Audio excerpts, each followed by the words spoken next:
Cosmequity, I don't have a video for it, is cosmetic equity. And here's the biggest example that I've seen since coming out of the pandemic, schools opening up again. And that is media centers and school libraries with boxes upon boxes upon boxes of new books, authors of color and characters, kids of color, all over the school. Now, in isolation, that's a good thing, but in isolation, that's not equity. That's not equity. If that were equity, we could solve our equity issue with Amazon.com.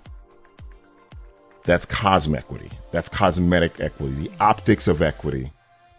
Now, when you combine a gesture like this, right, filling your library with books that are more representative of your student population or not, and you combine that with the instructional practices and leadership practices of start with the crown, not with the kid, then this gesture is powerful.